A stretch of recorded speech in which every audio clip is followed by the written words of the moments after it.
Hi, my name's Jennifer Dean, and I'd like to talk to you about a few resume techniques that one of which is just a resume is a tool. It is not there for you to try to explain everything. I explain it like this. A resume is like a flirt. It's not a date. The date is the interview. When you get the date via the resume, it's because there was something intriguing on the resume that would make somebody interested in saying, I'd like to see this person. A resume can't be in paragraphs. It has to be easy to read, good formatting, and it needs to be so much that they are able to get through it quickly. Again, it is a flirt. It's not a date.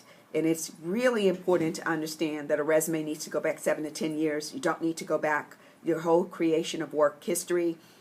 That would make for a very long resume. And resumes should be short.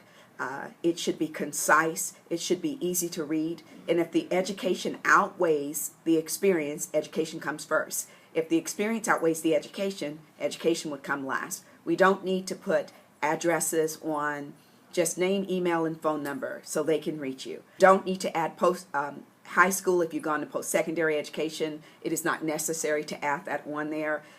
So just post-secondary education is what's important when you're working, looking for a professional position. It is also very important that on that resume you have information that would pertain to that particular job that you're looking for. So your objective, you can leave out all the theory if you've gone to school and you have a lot of theory, because one of the things you want to know is if you're proficient in what you're listing.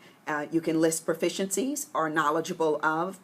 Those are different things. Most proficiencies, they're going to evaluate your skill set on there. Knowledgeable means I'm familiar with it, but I don't necessarily know all the components of it.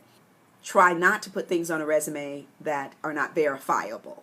It is really important to have dates verified, have information there that's verifiable. A resume is not a legal document, but in order for us to get to the interview, it is important for them to be able to trust the information on the resume and know that it is a resume that is leaning toward the position you're applying for. So you can have a very general resume, and then you can have a very specific resume. If you want to add a cover letter that would explain your objective, 3 paragraphs. First one, just an introduction. Second has the keywords, action words that would talk through who you are, your dependability, and things like that, and maybe just a brief overview of what you're looking for at this time. It needs to be something that speaks to your experience, speaks to the years of experience, and it speaks to the skill set that you have, that they can easily move through it and call you in for that date. Let's regroup a little bit on the key things. Simple. A resume is a tool to get you to the interview. A resume can be general or it can be very specific to the position that you're applying for. It is important to read the job description to know what skills match up. It is important to use bullets. It is important for the formatting to be proper. Try not to use acronyms in a resume. Everybody may not know what that is, and we have a lot of recruiters out there today, so please try not to abbreviate or use acronyms in the resume process. Make sure you're using the professional terms as well when you put it on your resume. You don't need to use high school when you've gone to post-secondary. You don't need to add in high school. You don't need to put references upon request. They do know that. Please note that education, whichever outweighs first, either experience outweighs the education or the education outweighs the experience. That's how you know where to put it, at the top or at the bottom.